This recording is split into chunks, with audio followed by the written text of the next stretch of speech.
Telespectadores da TVC Bauru, sejam bem-vindos ao canal 13 da NET, ao www.tvcbauru.com.br e também através da nossa live no Facebook. Estamos chegando com o TVC Esporte desta semana, com muitos assuntos, com muitas informações e também com um convidado muito especial. Afinal de contas, não é todo dia que a gente recebe um atleta com passagens pela Seleção Brasileira de Voleibol. Na época realmente sensacional, né?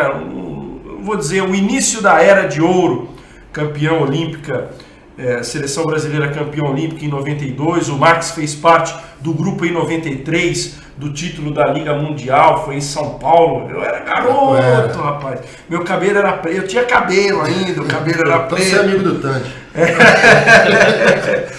Estamos recebendo aqui o Max, nós vamos falar muito de voleibol. Aliás, amanhã já vou fazer um convite. Você que gosta de voleibol, um jogo imperdível nesta terça-feira, às 9h30 da noite. É o horário da sessão Coruja, mas é bacana. Se você tiver a possibilidade, vá ao ginásio Panela de Pressão. Amanhã a presença do torcedor será muito importante no jogo entre SESI Vôlei Bauru e Sesc Rio de Janeiro. Daqui a pouco a gente vai trazer todos os detalhes aqui no programa. E hoje também a ilustre presença do nosso diretor, nosso presida, grande Carlão. Vamos bater papo, falar de esporte aqui, falar de projeto social com o Max. Tem muita coisa bacana, você participa junto com a gente aí através do nosso WhatsApp também e da nossa live do Facebook. Vem com a gente, vem bater um papo. Escreve aqui, ó, já o Emerson tá mandando um abraço pra você, viu, Rafael? Grande Emerson. Emerson Marçom, popular Bilão, homem do futebol amador, homem. Esse ano ele acho que ele continua no comercial. Aliás, uma informação importante já do amador nessa abertura: o início da temporada que estava previsto para o dia 7 de abril será transferido para o final de abril. Motivo: a epidemia de dengue na nossa cidade. Aí você vai perguntar, Rafael, mas o que a dengue tem a ver com futebol amador? Tudo, porque os nossos distritais sempre são reformados, aquela pintura, aquela maquiada nos meses de fevereiro e março. E quem faz esse trabalho é a Secretaria de Obras, porque a CEMEL não tem maquinário e pessoal suficiente para cuidar da reforma dos estádios. Quem faz é a Secretaria de Obras. E como a Secretaria de Obras está incumbida de eliminar os criadouros de dengue por toda a cidade, então tivemos que priorizar a saúde pública. Então o amador vai esperar mais um mesinho aí. O famoso cobertor curto, né, Rafael? Exatamente. Puxa daqui, descobre o pé. Vamos lá, né? Vamos sofrendo. É aquela situação, Max. Infelizmente o esporte nunca é prioridade no nosso país. E essa situação também não é diferente, né? Prazer em tê-lo aqui. Igualmente. Prazer estar aqui com vocês. Vamos falar um pouco de esporte, da vida, enfim. Falar de tudo um pouco. Deixa eu começar então essa conversa. Vamos voltar lá atrás, na sua infância. O que te levou a praticar o voleibol? Porque normalmente o garoto ele é guindado ali para jogar futebol e tal. Você chegou a tentar alguma coisa no futebol? Como é que foi teu caminho? Como é que você trilhou o caminho aí pro voleibol? Eu sou natural de Bauru, nasci na Bela Vista e meus pais migraram aqui para Altos da Cidade. E 500 metros ali é o SESI. Eu fui aluno do SESI, vivenciei ali, minha vida esportiva iniciou ali. Então eu tenho medalha em casa até de bote, aqui de segunda-feira o SESI não funciona, eu falo os tiozinhos. Jogava bote, aprendi. Então eu fiz natação, tênis de mesa, tudo que se referia a esporte eu estava no meio. E ali nasceu o interesse pelo vôlei, porque minha mãe, 3 filhos, minha tia deixou mais 3, ela falou, você tem que trabalhar de alguma coisa. Eu fui no Senai, ia ser marceneiro. Eu passei num curso lá para fazer marcenaria, que é o consultor de imóveis.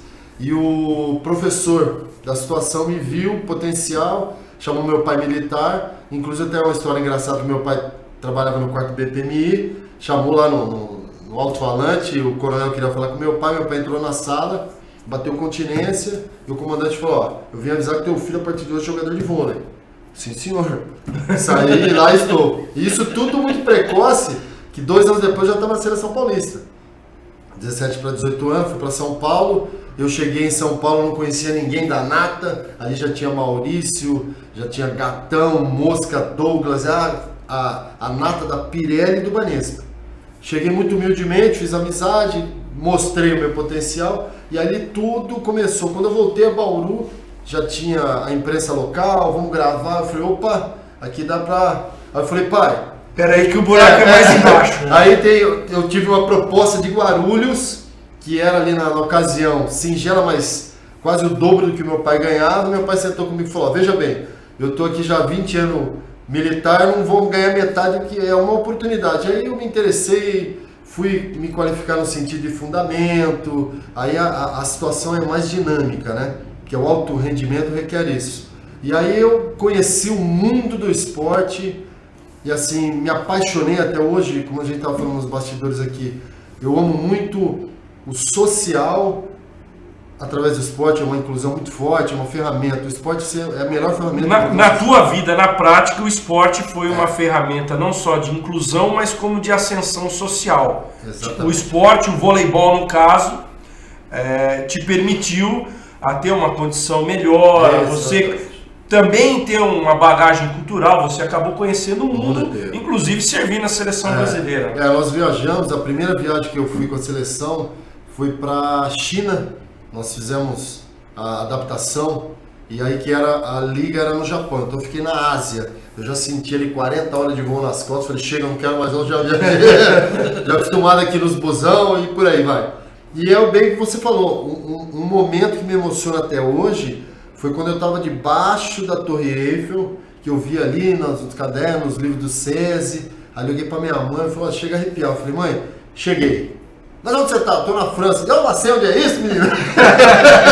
Falei, mãe, aí começa. Nossa, que legal. E aí, isso você transfere na sua carreira, no seu querer, no seu buscar.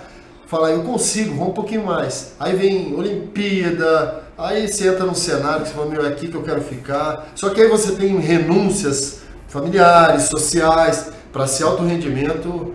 Em cima disso, até uma curiosidade que eu tenho, desse pessoal, desses treinadores que você passou, qual foi o treinador que lhe deu um grande aprendizado, inclusive nessa questão de disciplina, de alto rendimento? Quando você realmente ali nos anos 90 se tornou um jogador adulto, quem foram seus grandes mestres e também próprios jogadores que você aprendeu muito também? Olha, uma referência para mim se chama José Roberto Guimarães.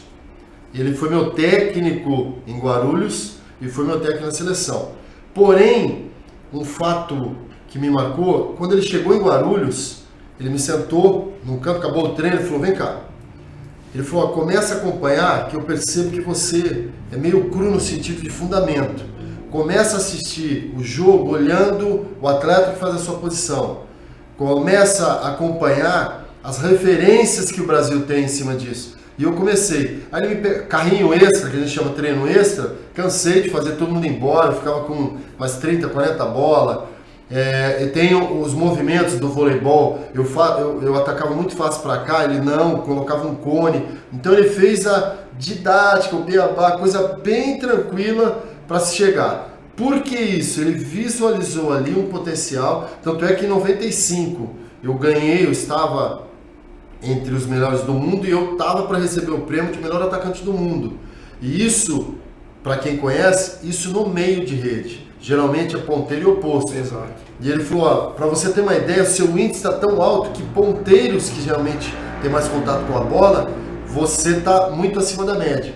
Aí ele chamou, reuniu todo mundo, aí começamos a relatar o acontecido. Então esse aprendizado em si, e o Carlão, que era minha referência esportiva, o grande capitão, ele sentou comigo e falou, você vai entrar no mundo, cara, você vem de família simples, então não se perde, se concentra, vamos treinar. E o Carlão é um grande exemplo, porque o Carlão vem do Acre, né, cara? Exatamente. E é um cara guerreiro, a imagem dele, a postura dele, o comando. Então ele sempre levou isso ao grupo.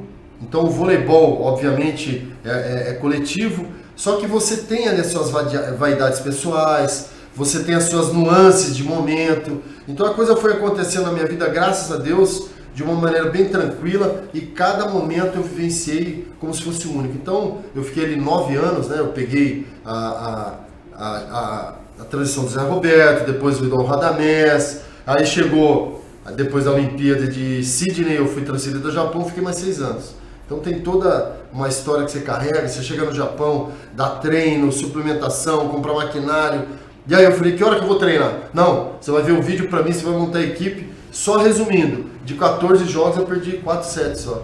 Aí era pra ficar um ano e me deram mais 5. Não, você vai ficar pra cá. É uma pena que eu não falo o Nihongo, né, que é o japonês, é muito difícil. Grande abraço pessoal já participando aí, a Fátima Mota, o Emerson Marçom. O pessoal pode mandando mensagem aí, quiser fazer pergunta para o Max também, fiquem à vontade. Nós vamos falar um pouco da história do Max, falar um pouco também dessa questão da importância de projetos sociais. Ele vai contar um pouco do que ele está fazendo atualmente, que é um projeto social na vizinha cidade de Iacanga.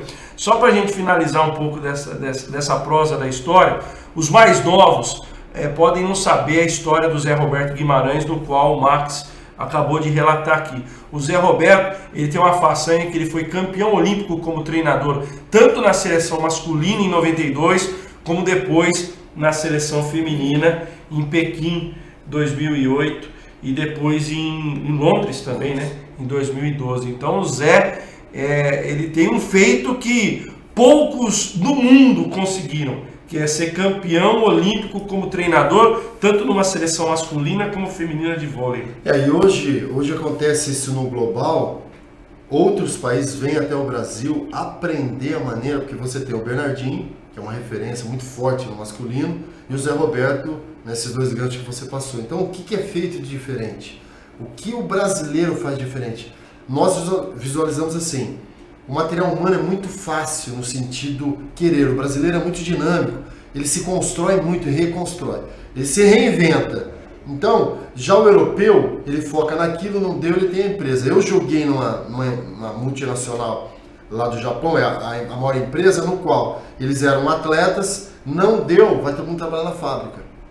Aqui todo mundo sabe que você vai viver com aquela grana, com tudo que você conquistou no esporte. E isso vem muito forte, por quê? Do nada, né? Obviamente para quem está chegando de fora do nada, mas todos que estão internamente sabem.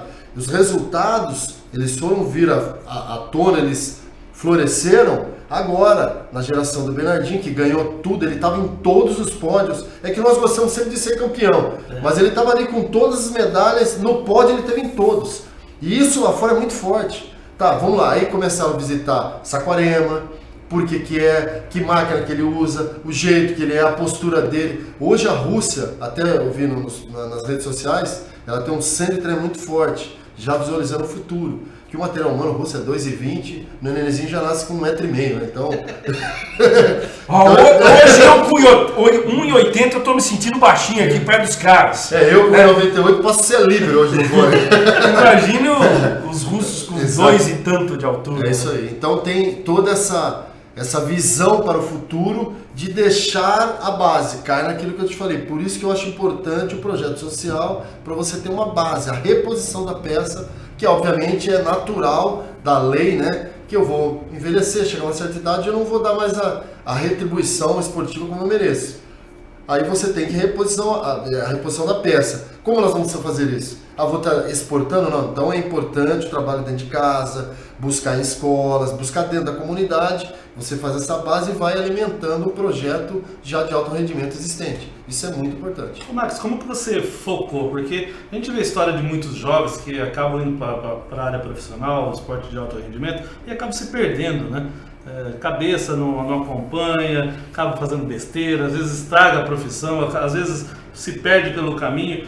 Como um jovem chega num lugar como esse e se foca naquilo, no profissionalismo, no trabalho ali, como é que é para a cabeça do jovem isso? O que você colocou para você como meta e para não se perder? Porque jovem é jovem, né? Até quer experimentar as coisas, começa a deslumbrar. Viagem, começa a deslumbrar fãs, amizades, badalação, mídia. Como é que se trata isso na cabeça? Eu confesso que eu tive um pouco nesse sentido, porém eu vim de uma criação militar. Meu pai é militar aposentado, a minha mãe muito ferrenha no sentido que eu até brinco, se a lei de hoje, minha mãe já é bullying. Hoje a gente brinca assim, eles são muito melindrados. Eu tenho 3 filhos, então se você aumenta um pouco a voz com eles já sentem. Então a minha mãe não, minha mãe foi assim, muito incisiva na criação. Por outro lado, quando você joga isso na vida esportiva, eu tive referência. Eu sabia que aquele momento para mim não era. Então assim, eu tive amizade com a maioria dos 2 Ronaldo, eu andava junto, eu ia junto pra balada, os camarotes de carnavais, toca o telefone.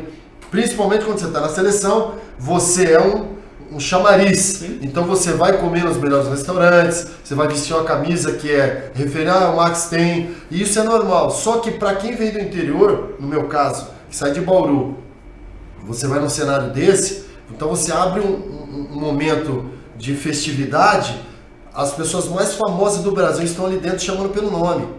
Se você não filtrar isso, você se perde. Como a gente vê em vários exemplos, não só no vôlei, como nos esportes, se perde em todos os sentidos. Nós mesmo dentro do voleibol tem um relato no qual nosso amigo até hoje é falecido, mas ele se entregou nas drogas, não conseguiu voltar. A gente brinca, ele cheirou 2 carros importados, 3 apartamentos, 1 na praia. Não segurou a onda. Não segurou.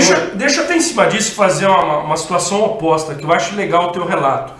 Você está dizendo, você vivenciou o momento de auge, que era a seleção brasileira. O vôlei estava na crista da onda, porque foi a primeira modalidade coletiva do Brasil campeã olímpica. Né? O vôlei, ele conseguiu, não digo o mesmo espaço do futebol, porque o futebol, nós vivemos uma monocultura do futebol. Mas o vôlei roubou no cenário o espaço do basquete, e com méritos pelos resultados esportivos.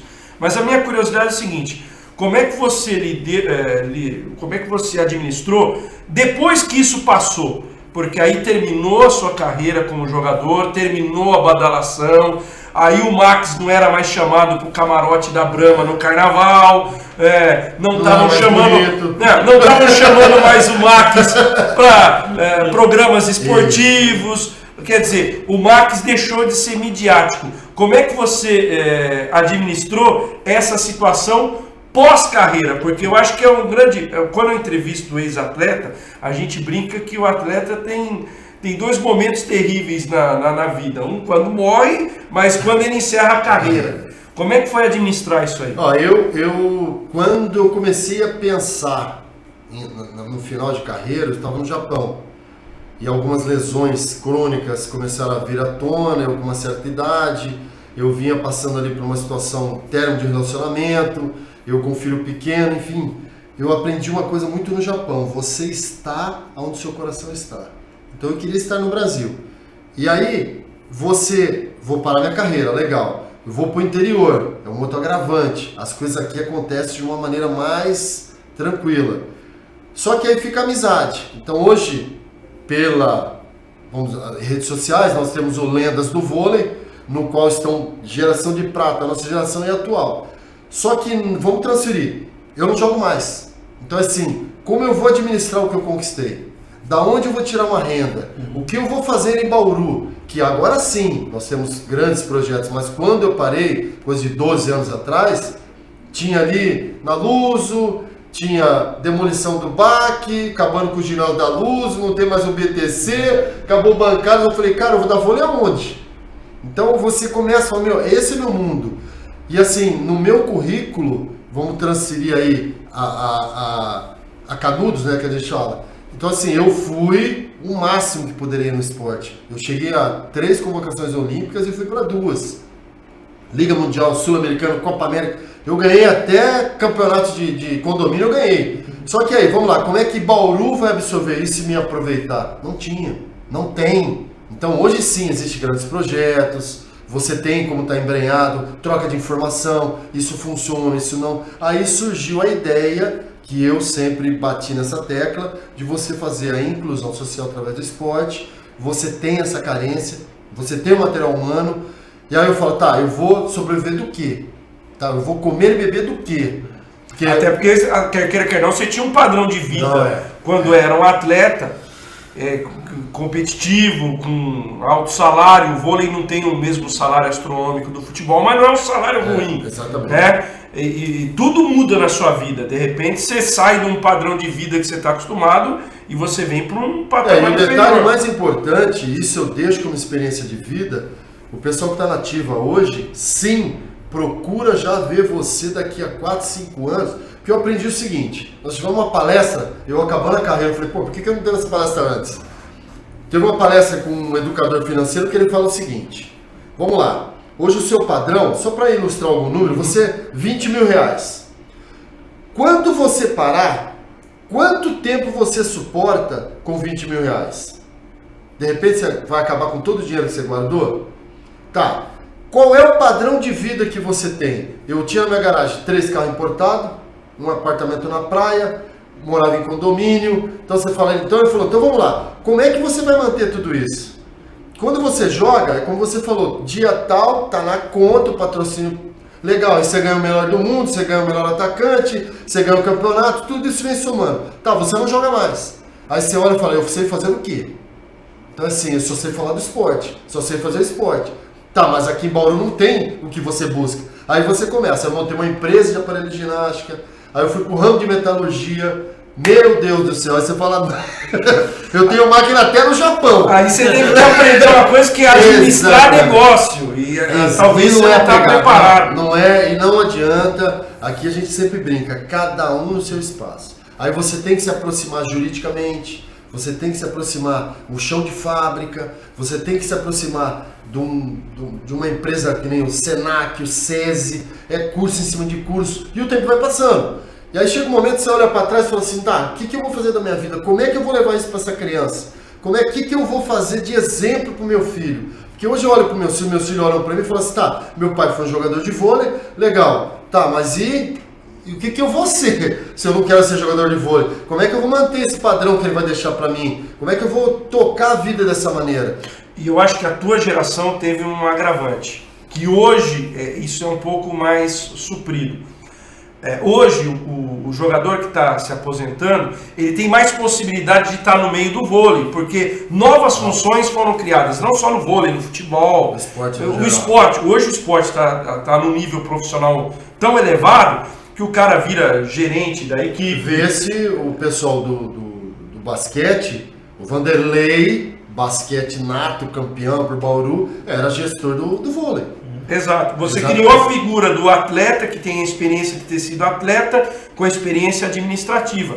Mas isso é uma coisa recente. É uma coisa que você, quando encerrou a sua carreira, você não pegou isso. Carente é o extremo. E não tinha um viés de você falar, eu vou entrar aqui e vou seguir. Então eu tive que me reinventar nesse sentido. Por exemplo, eu vou ser gestor de um projeto. Aí caiu aquilo que eu te falei, tá, você vai dar o projeto aonde? Principalmente aqui em Bauru, acabaram com todo o ginásio. Aí o patrocinador, que é um empresário, ele olha, não, legal, eu tenho meu colaborador, eu tenho 1.200 funcionários, automaticamente tem filho, vamos pro projeto, de que maneira? Aí é o que você falou, tá, eu vou passar minha experiência vivenciada em quadra, mas quem vai gerar isso? Quem vai fazer a gestão de contas? Quem vai ser o contador? Que eu vou te colocar 20 mil reais no projeto, eu vou gastar como? Não, Marcos, você tem que tirar nota. Aí você paga o imposto. Então esses 20 mil é só pra você. Cara, até você pegar e começar a engatar e a coisa fluir, é muita cabeçada que você dá. Isso é natural no esporte. Tá vendo, seu Carlão? Você pensa que vida de atleta é fácil? É só glamour? É só glamour, né? O pessoal acha, você é da TV, você é só glamour. Exatamente. É mais ou menos isso. Só glamour, não sabe o tanto de pedra que carrega. Exatamente, é isso aí. É bem por aí. Ô Marcos, e aí, o que... A escolha, né? Porque poderia também ter ido para a parte técnica, né? De treinamento de outras equipes. E a parte social, o que te fez Carlão, boa pergunta. Definir a... Eu tenho um perfil, isso é meu, eu tenho um perfil de pouca paciência. Então eu não posso transferir isso para uma criança. Com 2 metros. Exatamente. Exatamente. E outra, você tem que se impor. Ainda mais na geração de hoje, que é uma geração melindrosa. Na minha época, você vai correr 3 voltas em volta do ginásio, 3 voltas não se discute. Hoje é assim, mas peraí, por quê? Ah, mas você tá me mandando por quê? Você não manda em mim, meu pai. Cara, então assim... E conforme você vai dar uma dura no garoto, ele é capaz de você ser acusado de... Ele vai na casa dele, vem a contra... Ou eu vi em situações na internet, a própria mãe... Ele relata em casa, a mãe volta à escola tirar satisfação com a professora e sai na pancada com a professora. Então é assim, qual é a referência que ela vai dar? Então é assim, Eu vi na internet ontem um comentário que é assim, ó. Você ouve em casa e transfere fora de casa. Então assim, não leva desaforo para casa. Bateu em você, devolve. Então não seja tonto. Se der, você... Não é assim. O esporte, no geral, é ganhar ou perder. Na minha modalidade, que é o vôlei, não existe empate. Ou eu vou ganhar, ou eu vou perder. Então, ou eu vou dar risada, ou eu vou chorar. Só que tem... O especialista pode dizer com maior supremacia. Tem um número que eu não posso, mais de 12 horas, chorar por essa derrota. Amanhã já tem outro jogo. Acabou. Mas eu joguei pra caramba. Você não vai ver desse jogo não, cara. Mas tem que mostrar de novo. E isso é legal na sociedade. O ganhar ou perder. Respeitar. Você chegar e falar assim, ó. Eu joguei hoje bem pra caramba, mas o Carlão foi melhor do que eu. Parabéns, Carlão. Na vida não. Hoje você vê discussão em trânsito. Isso é muito legal do esporte, né? E assim, aproveitando o gancho... O famoso fair play do esporte. Exatamente. E o vôlei é muito legal com isso. Tinha um clássico... que aonde eu vou em Bauru, na região, falar palestra, todo mundo fala, Max, Brasil e Cuba era de parar o país. Não, era pegado. Era xingamento, era cuspir na cara, e sair, tinha que separar que... A gente pode fazer um paralelo. A rivalidade de Brasil e Cuba no vôlei era semelhante Brasil e Argentina no futebol. Igualmente. A ponto de gravarmos o treino dele, o pessoal dentro de caixa d'água, dentro do ginásio, fazia caixa d'água, fazia o furinho, filma como é que eles vão jogar. Verdade. Nós chegamos em Cuba, em Havana, para treinar, descemos do ônibus e tal, vai ser aqui o treino. O preparador falou assim, vocês nem entram. Juro por Deus, cara, era lata de tinta com cimento para fazer a rosca direta, eles estão de piada que nós não treinamos isso aqui. Exatamente, tudo. Aí a gente brincou, falou assim, eles estão de sacanagem, vamos lá. Chegamos no ginásio, começamos a treinar, acabou a energia. E aí, cadê? Acabou amanhã, quer dizer, treinando meia hora só. O ideal é você dar ao adversário, como aqui vai acontecer amanhã, Bauru e Rio de Janeiro. Então a equipe do Bernardinho vai treinar na hora do jogo, no momento do jogo, para adaptação. Nada mais justo, é um fair play saudável. No nosso momento acaba a energia. Aí você fala, tá. Só que aí, igual você falou, calma, você vai ter a moeda de troca no Brasil, vocês vão ter que treinar no Brasil. Então assim, o ônibus. Aí você dá uma camisa da seleção pro motorista, dá uma volta mais no quarteirão, paga a galera pra soltar rojão na porta do hotel pra eles não dormirem. Apesar dessa história aí, eu já vi o efeito contrário. Tem jogador que fica tão mordido de não dormir, pilhado, que o cara acaba com o jogo. Exatamente. Eu já vi situação aqui em Bauru, que Bauru perdeu, no caso não foi no vôlei, foi no basquete, perdeu o playoff por conta de fazer essas coisas. Que o adversário ficou tão pilhado que jogou muito aqui e eliminou Bauru. Gente, eu preciso fazer o primeiro intervalo, já nós voltamos, temos mais histórias para contar. Eu vou aproveitar a presença do Max para ele falar um pouquinho também na Superliga. Temos também as imagens do seu Benê ontem do jogo do Norusca contra o Rio Preto. Vamos falar um pouquinho também de Noroeste, que está aí trilhando o seu caminho na Série A3. Tem muita coisa legal, continue ligado conosco, voltamos já.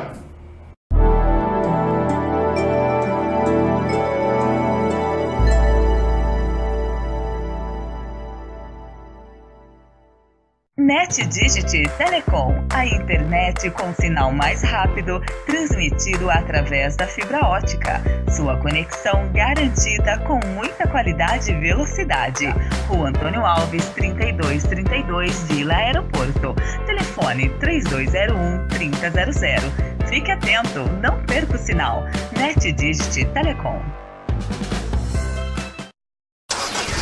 Gilfer, ferragens, ferramentas, equipamentos de segurança e sinalização, compressores, equipamentos profissionais e para hobby, linha completa de ferramentas Belzer e Gedore, ferramentas pneumáticas, equipamentos de soldas. Gilfer, Rua Paraná 869, telefone 3879-1950. Gilfer. Artfil, há mais de 20 anos no mercado, trabalhando com excelência em confecções de uniformes profissionais, camisetas personalizadas e camisas sociais. Trabalhamos com equipamento próprio de última geração e com profissionais altamente qualificados. Qualidade, pontualidade, respeito e satisfação garantida é o que oferecemos. Artfil, qualidade é a nossa prioridade. Acesse o nosso site artfil.com.br.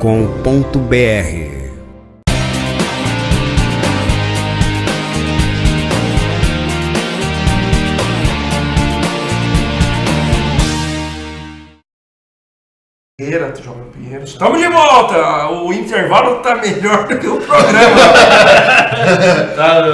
Rapidinho, essa aí eu acho legal você contar. Você contou agora no intervalo aqui que os cubanos detestavam o Giovani. O cubano, a seleção cubana, ela tinha uma certa rixa especificamente com o Giovani. Para você ter uma ideia, acabava o jogo, ficava numa mesa eu, Despanho, Diago, Hernandes. Eles queriam saber como é que era no Brasil, trocava muito em calça jeans, eles adoram calça jeans, com charuto cubano. Então você dava uma calça, ia na 25 de março, a mais chulepa para ele, colocava o símbolo bom, costurava, coisa de brasileiro. Aquela gama. Mas também eu não sabia o que tinha no charuto, eu não fumava. Então, eu tomava tinta também no exatamente. Charuto. Só que o Giovani, eles tinham uma rixa no seguinte: bloquear, defender, a bola de Giovani podia ir na arquibancada, eles iam atrás. E aí começava o insulto no palavrão. E isso, o Giovani irava com isso para sair do jogo. O Giovani era o cara da partida, a bola dele era muito rápida. Só que para eles, para tirar o Giovani, era insultar. Então eles puxavam a camisa do Giovani, cuspiam na cara dele, nossa, aquilo era... E mostrava pro árbitro, eles viravam de costas, davam risada, pedia para colocar o Giovani, falava pro Zé Roberto, troca. Marta, maricão, não sei o cara, aquilo incendiava o ginásio. E isso fica pra nossa recordação. Até hoje a gente comenta no WhatsApp, fala, Giovani, não vai pra Cuba que lá você nem entra, cara. Melhor não, Giovani. Escolhe outro. Exatamente. Cara, vou pedir pro Josafá colocar as imagens feitas aí pelo seu Benê do jogo ontem Noroeste e Rio Preto, 1-1 no estádio Alfredo de Castilho. O jogo realizado pela... Ainda faltam 3 rodadas para o final da primeira fase da Série A3. Noroeste segue na zona de classificação, é o terceiro colocado, a liderança é do Velo Clube. O Velo que enfrenta o Noroeste na próxima quarta-feira lá em Rio Claro. Ontem melhorou um pouquinho o público, mas ainda não está o ideal, né? Ontem pouco mais de 1.800 pagantes no Alfredão de Castilho. Aí já lances da primeira etapa, Noroeste começando em cima da equipe do Rio Preto, aí o John Egito acabando por finalizar pela linha de fundo. O jogo foi pegado, muita reclamação de um lado do outro. Você chegou a tentar jogar futebol, Max? Eu tentei, mas a minha habilidade não foi daquelas, então me jogaram para atletismo, eu fui tentando, até achar o vôlei. Aí eu achei o voleibol. Zagueiro e goleiro. E você, Carlos, chegou a atuar como goleiro? Já joguei goleiro bastante no gol, futebol de salão, um pouco no campo, mais salão e society um pouco no gol. Ainda de vez em quando, esse final de semana, deu pra brincar lá no acampamento, lá com a moçadinha. Também vai dizer, só ficar parado, né? O tamanho desse tamanho, o gol, 1 metro, fala, cadê o gol? Ele tá no o tamanho já ajuda um pouco, né? Eu tinha que sair da frente pra fazer as traves. Se o atacante não tiver habilidade, não passa. Não vai. Eu imagino como é que foi essa resenha. Aí mais um ataque pela direita do Noroeste, o lance do Pacheco. Pacheco que tem sido um dos grandes nomes do Norusca nesta Série A3, lateral direito da equipe alvirrubra. Foi um jogo muito movimentado, as duas equipes precisando do resultado. O Noroeste, se tivesse vencido o jogo, estaria classificado antecipadamente com 3 rodadas antes do final da primeira fase. E o Rio Preto começou a rodada no G8, começou a rodada na 7ª posição, mas caiu para o 10º lugar. Aí um lance que o Noroeste vai ter que tomar cuidado na competição. O técnico Betão Alcântara precisa corrigir alguns problemas, principalmente nessa bola alçada na área. Aí foi o momento da hidratação. Jogar 11 horas da manhã não é mole não, meu. Nessa lua aqui no Alfredo de Castilho, até a arbitragem, até o quarteto de arbitragem ali teve que tomar uma água. Nesse ponto o vôlei é mais sussa, né? Tranquilo, não, é um ambiente indoor, fechado, tem toda a hidratação também, mas é mais tranquilo. É mais tranquilo. Aí foi a primeira etapa movimentada, não tivemos gols no primeiro tempo. O primeiro tempo terminou 0-0, os gols vão acontecer justamente na etapa complementar. Sempre agradecendo aí o seu Benê Siqueira, homem que gosta de arquivar as imagens do Noroeste, do futebol amador. Também ele gosta um pouquinho do futsal, está sempre colaborando com a gente. Esse 11 aí é sul-africano, o Arnold, jogador da equipe do Rio Preto. Tem até um penteado ali muito diferente. Nessa época o pessoal do vôlei não tinha muito penteado diferente não, né? Não, geralmente era raspar a cabeça, né? Mas não tinha essa vaidade. Hoje em dia tem. O pessoal do gel, a gente se brinca muito isso. É meia hora se cuidando, passando creme. O nosso era mais na bola mesmo. Bom, aí o final da primeira etapa, daqui a pouco as imagens do segundo tempo, e aí nós vamos ver os gols da partida e também os lances polêmicos, né? O Rio Preto chiou barbaridade, o pênalti marcado pela arbitragem e também teve um impedimento marcado que o Noroeste está chiando, que entendeu que o lance foi legal. Já a gente vai trazer essas imagens aí da partida entre Noroeste e Rio Preto. Carlão, eu sei que você está acompanhando um pouco mais de longe, mas está esperançoso no acesso aí do Noroeste? O que você tem observado? Estou bastante feliz. Eu acho que está faltando o finalmente do Noroeste, né? Bastante empate, mas já voltou o ânimo, né, de ser noroestino, de curtir o Noroeste. Eu acho que o público também já começa a demonstrar essa empatia de novo com o time. Eu acho que começou a aumentar. Eu acho que quanto mais o Noroeste for avançando, eu acho que o público vai... A tendência é essa. É bem comum no interior a espera pelo resultado. A coisa vai andando do jeito que o pessoal quer, já vai... O estádio vai melhorando, o público, os comentários, já fica ali aquele burburinho pós-jogo, vira comentário no meio da cidade, você viu o jogo? Não, esse e aquele. Isso é natural. Eu acho também... O time vai avançando, eu acho que a gente é meio assim, né? Começo de campeonato, ainda se perde e tal, você não vai com... não sei os apaixonados, né, campeão? O apaixonado, ele vai da quarta divisão, na terceira. Ó o gol do Rio Preto aí, ó, falha defensiva. Eu sempre brinco que bola na pequena área, o Carlão, que é goleiro aqui, pode confirmar. Bola na pequena área, o goleiro tem que ser louco. Ele tem que sair. E o Cairo, que já tinha feito uma grande defesa, no meu entendimento, ele falhou.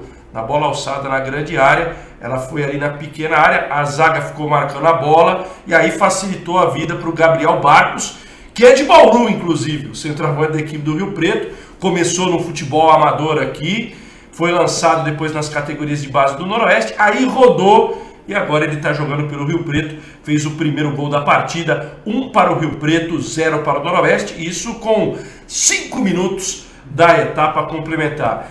Na tua infância, você chegou aí a assistir muito jogo do Noroeste? Meu pai nordestino, militar, ele fazia a parte de policiamento. Era evento aqui, Bauru, né? O jogo do Noroeste era evento. Então você entrava no Vascão. No Vascão, exatamente. Meu pai ia com o pai dele é policial. Ia ser, velho. E era muito gostoso. Era esperar o momento, os bastidores, a partida em si, a arquibancada, né? A gente fala, a arquibancada tremia, era muito legal. Não tinha lugar para chegar no Noroeste. Parava carro, às vezes, longe pra caramba. Todo o comércio que tinha das arquibancadas era muito bacana. Eu lembro o pessoal que vendia as coisas, jogava de novo, não conseguia chegar. Tira a cabeça da frente, voava pra tudo que era legal, gostoso. E tem a característica do estádio do Noroeste, que é longe do campo, né? Não tem aquela pressão de outros campos, né? Aquela história que vocês contaram aqui de Cuba, a única coisa que acontecia no Noroeste, aí a jogada uma boa jogada do Noroeste, a única coisa que sempre aconteceu no Noroeste, antigamente, hoje não tem mais isso, o futebol mudou muito, mas eu me lembro que nos bastidores o pessoal jogava criolina no vestiário, no aniversário, o cara não conseguia... Isso aí, esse folclore no futebol sempre existiu. Batizar água, né, pra dar aquela velha desinteria. Hoje, na verdade, o futebol tá muito politicamente correto, tá chato. Aí foi o chute do Richarlison que acertou a trave, foi a bomba do Richarlison. Eu até disse na transmissão... Ele tá bem? Eu disse até na transmissão que ele estava em cima do coreto lá, como diria Silvio Luiz, e meteu o sapato, a bola pegou na trave. Aí, se não me engano, esse é o lance do pênalti. Vamos ver se... Não é o lance do pênalti ainda, é o lance que o Pedro recebeu com açúcar e com afeto ali do Thales Brenner e acabou finalizando pela linha de fundo o garoto Pedro, que está substituindo o Leandrinho. Leandrinho, que é uma referência, está fazendo falta aí ao ataque do time noroestino. Agora, se não me engano, é mais ou menos esse período aí que é o lance do pênalti. Já nós vamos ver a polêmica. Eu quero ouvir de vocês se foi pênalti ou não. Pedi até para o Josa deixar a imagem inteira. Se não me engano, se não for esse, é o próximo lance que o time do Rio Preto chiou barbaridade. Aí vem um lançamento para a área. Aí o Richarlison recebeu e aí ele caiu. Aí eu quero ouvir vocês. O árbitro não teve dúvidas e marcou pênalti, mas eu sinceramente achei que foi mais malandragem do Richarlison do que qualquer outra coisa. Mas aí entra a categoria do Richarlison, né? Entra já a mãe do Richarlison, né? Vamos ver, até o Josa conseguir voltar um pouquinho a imagem para que vocês possam ver novamente o lance, que deu uma chiadeira, uma choradeira da equipe do Rio Preto, com uma reclamação aí de 3-4 minutos. Vamos ver de novo o lance aí, ó, a bola aprofundada lá na ponta esquerda, o Thales voltou um pouquinho mais atrás para o Renan, aí vem o cruzamento, a zaga afasta, o Richarlison ajeita com o peito, recebe na frente, e aí a trombada com o goleiro. E aí, Marcos? Não foi pênalti. Não foi pênalti. Lógico que foi pênalti. Foi pênalti. Bateram no Richarlison. Absurdo isso aí. Não expulsou? Não deu cartão vermelho? Richarlison ensinou bem ali. Que isso, Marcos? Louco. Richarlison, você é nosso amigo. Mas depois desse lance, olha, depois que encerrar sua carreira, pode fazer a ponta na malhação. Pode fazer a ponta na malhação. Você está interpretando bem. Foi agredido, isso é agressão. Isso é MMA, mano. Você tá que nem meu amigo Zé Carlinhos Gonçalves. Ele me encheu o saco hoje. Ele falou assim: eu vou falar pro Dr. Raul fazer uma consulta com você, que você tá enxergando mal, você não enxerga mais nada. Mas aí, ó, foi marcado o pênalti e esse pênalti resultou no gol, né? Salvou. Mas depois tem um lance. Depois eu vou pedir pro Josa, vamos só ver o lance cobrado pelo Léo Gonçalves. Aí vai ser o último lance, Josa, que é do pênalti. E aí eu acho que o Noroeste tem razão em reclamar, que anularam um gol legítimo do Noroeste. Então aí, se a gente for no frigir dos ovos, ficou de bom tamanho o 1-1. Vamos só ver a cobrança aí do Léo Gonçalves, que vai resultar no gol da equipe do Norusca. Aí muito bem batido. Goleiro de um lado, bola do outro. 1-1, Noroeste e Rio Preto. Se você pode até tirar, viu, Josa? Depois aquela última imagem que eu pedi para você, que é exatamente do lance do impedimento, a gente coloca aqui para discutir. Mas é legal, né, Max? Eu brinco que aqui em Bauru é uma cidade hoje que está respirando esporte, né? Você tem o Noroeste, que é um clube centenário, você tem o Bauru Basquete, que é um projeto consolidado, campeão brasileiro, vice-campeão mundial, campeão de Liga das Américas. Você tem agora o vôlei feminino, que conquistou o título paulista pela primeira vez. Pode fazer história agora na Superliga. Exatamente. Eu digo que Bauru hoje, a BDA que faz um projeto sensacional, futsal da FIB, exatamente. Tem o handball agora que está também. Indo de gancho com você, eu falei com o Carlão, eu bati meio de frente, porque assim, quando eu chego, Max, do vôlei, você não vem pedir dinheiro, né? Porque eu não tenho mais. Antigamente eu queria dar dinheiro, não tinha esporte. Agora tem muito esporte para o patrocinador. E isso é legal, porque assim, hoje a criança ela tem uma referência. Ela pode, exatamente, ela pode escolher. E são projetos sólidos, muito bem estruturados e com referência esportiva. Então você vai no basquete, tem o Alex, você vai no vôlei feminino, você tem o Anderson, campeão olímpico. Você tem uma Fabiola. Exatamente. Você vem ali na BDA, o Polo mandando um atleta para todo lugar do mundo, de seleção. Então você hoje tem como fomentar. E outra, tem um detalhe que nós esquecemos, tem o próprio judô do SESI, muito forte. Sim. O Clóvis faz um trabalho muito bem no SESI. E isso é legal, você vai vendo que a sociedade no todo, ela vem mudando, cai naquilo que eu falei, você vem para a parte social, com um esportivo muito forte, caminha e navega tranquilamente. É bom, rapaziada, né? Para mostrar ter o que inspirar. A ocupação. Você imagina o que é para uma criança da periferia, vou dar um exemplo aqui, uma criança que mora no Jaraguá, no Fortunato, e que participa do projeto social da BDA, ter a oportunidade, com 13, 14 anos, participar do Festival de Polo Aquático na Itália. Que a BDA faz isso todo ano, propicia para um grupo de participantes do projeto social esse intercâmbio cultural. Você imagina o que isso representa para uma criança, para uma família, essa possibilidade. Se não fosse o projeto social, jamais... Não tem como mensurar, não tem como pensar, não tem como acreditar que isso é possível. É o que você falou lá atrás, do dia que você foi em Paris, na Torre Eiffel, e ligou para sua mãe. Exatamente isso. Porque você imagina somente a partir do momento que você está nesse projeto. Até então, você vai tocar a tua vida, você vai acreditar que tudo vai dar certo, eu vou trabalhar. Só que o esporte, nesse viés que você relata aqui, é o seguinte: você começa a entrar num caminho que você fala, opa, eu posso. Aí você pega, vamos transferir, você pega esse aluno, vamos tratar ele assim, do projeto, acabou de chegar da Europa, você fala para ele, ó, vai acabar o projeto. Eu duvido o sentimento dele se não for o contrário de pasmo, coração partido, a mãe, o tio, a tia, o vô, a avó, todos envolvidos no projeto. Por que não pode? Aí vem, em cima de secretário, em cima de prefeito, isso não pode. Assim, eu falo isso piamente e com total propriedade. Você pega o Cláudio Zopponi, que acho que para mim é um visionário. É um projeto que eu invejo no bom sentido. É um sonho de consumo de qualquer gestor esportista. É um projeto que o país deveria implantar como política esportiva. Exatamente. E você chega numa situação dessa, que ele mudou uma sociedade. Se não me engano, eu tive com o Alexandre Zwicker, são mais de 4.000 crianças envolvidas. Eu vejo eles se alimentando em restaurante. 4.000, se você me permite, 4.000 em Bauru, mais 750 que eles abriram agora no Rio.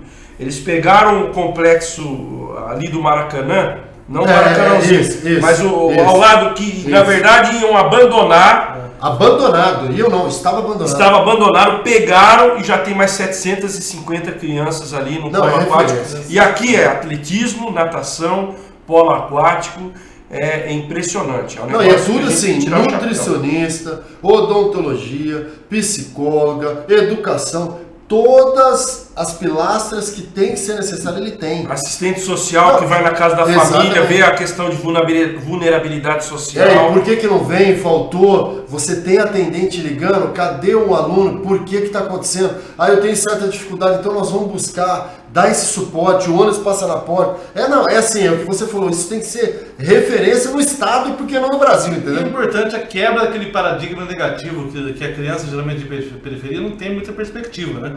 Quebra esse paradigma, né? Que a criança começa a acreditar que é possível, né? É possível ela avançar, sonhar, é possível sonhar. Isso, exatamente. E traz isso para a criança, que é importantíssimo para o jovem, né? Exatamente. Sonhar, querer. E agora imagina, Carlão, você como pai, eu tenho 3. Você a tranquilidade de saber, meu filho saiu da escola, contraturno escolar que a gente fala, ele está no projeto, então ele está se alimentando, e eu digo alimentação num contexto geral, ele está se alimentando psicologicamente, fisicamente, espiritualmente.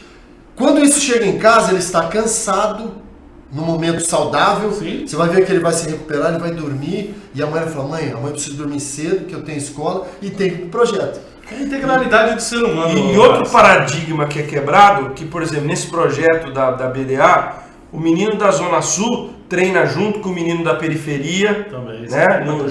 Nas equipes de rendimento. Acaba esse paradigma, porque o cara é melhor financeiramente.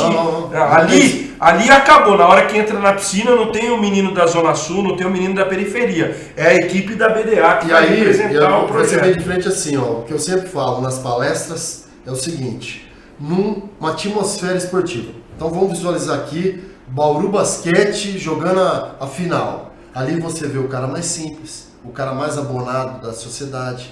Você tem o momento do ponto. Isso eu visualizo dessa maneira. Eu gosto de muito ver as entrelinhas do esporte, eu gosto de ver os bastidores, como ele formou isso, como ele formou as tendas de venda, a segurança, o sistema de som, que é o meu mundo. E obviamente se reverencia por uma boa jogada.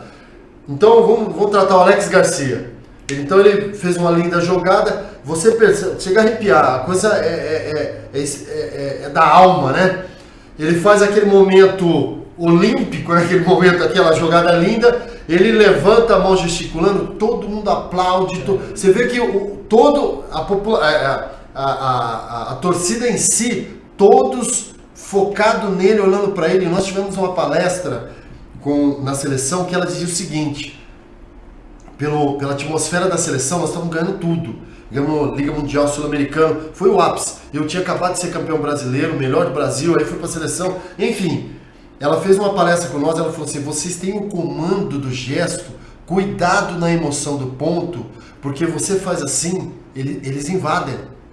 Aí caiu o Marcelo Negrão, 2 ignorantes, no sentido bom da palavra, acabou o jogo, mas fervilhando, forrou, como diz no interior, quaiou de gente.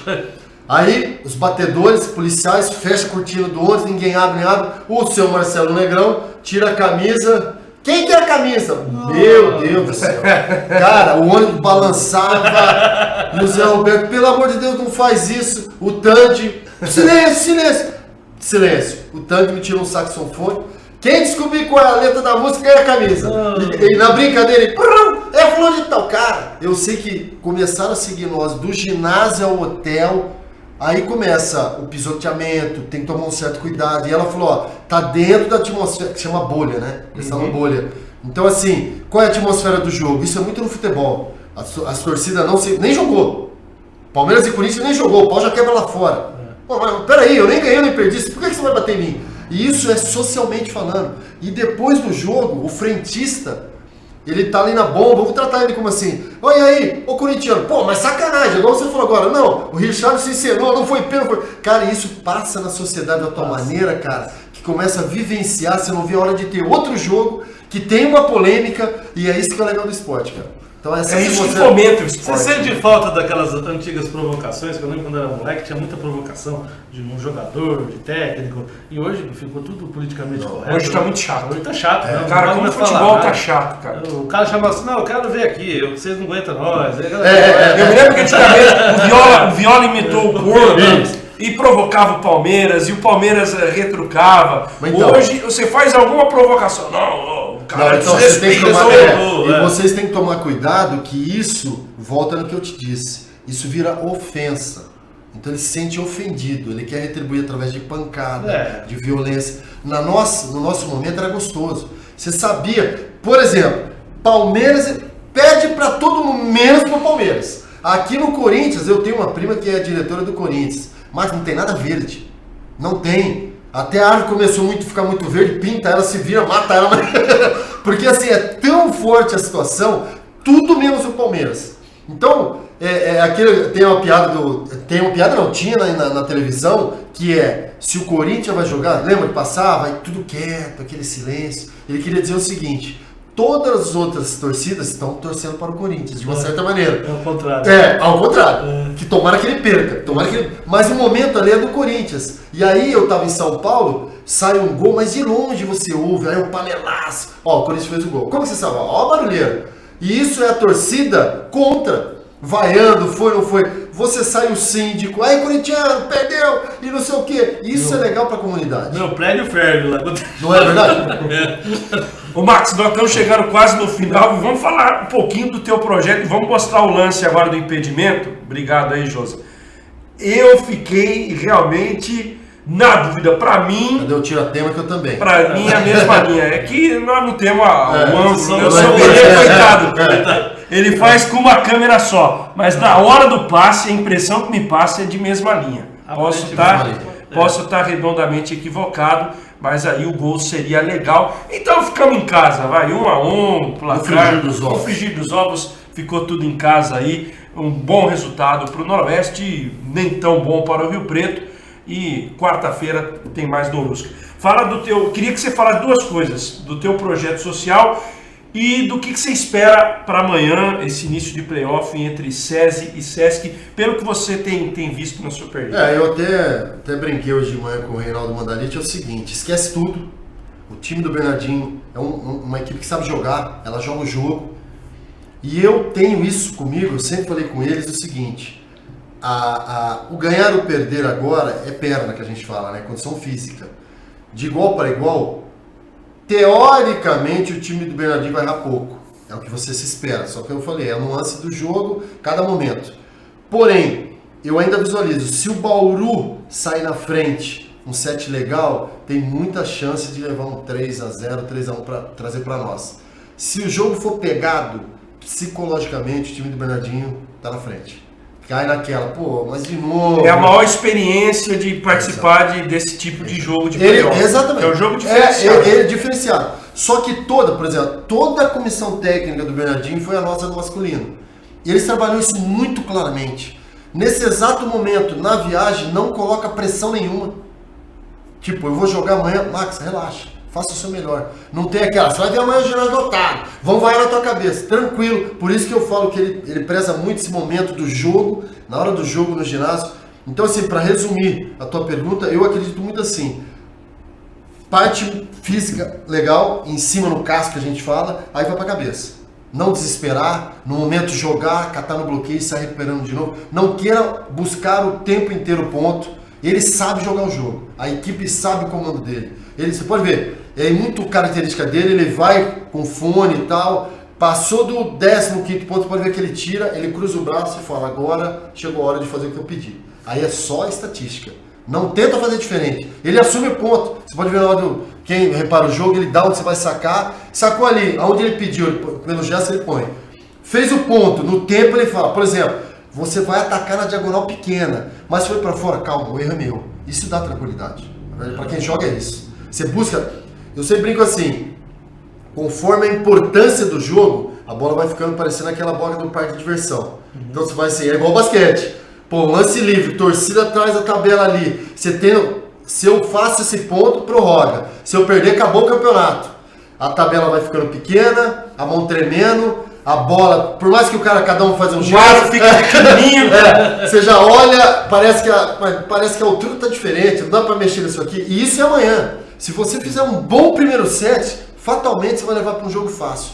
Foi pegado o primeiro set, é 3-1, 3-2 com o Bernardinho soprando no cangote ali, a coisa é pegada, mano. Jogaço pra você. Jogaço. E fica o nosso convite pro torcedor bauruense, vamos prestigiar, né? Agora chegou o momento, eu digo que esse jogo ele tem a mesma importância do que teve a final do Paulista. Exatamente. Que o SESI Bauru foi campeão, porque em o time bauruense passando pelo Rio de Janeiro, ele chega a uma inédita semifinal de Superliga.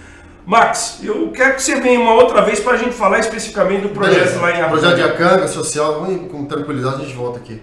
Mas é bom te ver que você está animado com o projeto, engajado. Isso é muito legal. Faca na boca lá, como é que fala aquela pegada que o pessoal fala? Ringir os dentes. Tá com a faca nos dentes. Faca na caveira, Max. Isso aí. Porque eu acho que é legal, a gente tem como todo salvar a sociedade que está doente, a verdade é essa. É bacana demais Bauru, a região, ter profissionais do porte do Max aqui para passar. Eu não podia jogar tudo que eu vivenciei numa gaveta e trancar, né, cara? Vamos passar para frente, isso é o famoso legado. É isso aí. Gente, prazeraço, obrigado. Carlão, obrigado pela sua presença também. Eu que agradeço, Rafael, compartilhar a bancada aqui.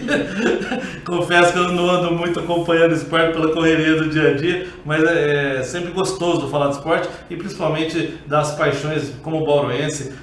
Pode ser que eu sou corintiano, mas eu sou nordestino muito mais. Sou Bauru Basquete, sou vôlei Bauru, eu sou qualquer coisa, jogo de bocha Bauru. É isso aí. Então eu sou bauruense e a gente não desiste, não tá torcendo. E cada vez mais feliz com o esporte da nossa cidade, estou muito feliz mesmo. A gente espera contribuir com o TVC Esporte. O Rafael faz um trabalho muito bacana na área do esporte aqui da nossa cidade. Parabéns, Rafael. Já queria aproveitar também, parabenizar você, o seu Benê, toda a equipe lá do esporte que precisa. Bauru, graças a Deus, está com essas equipes maravilhosas.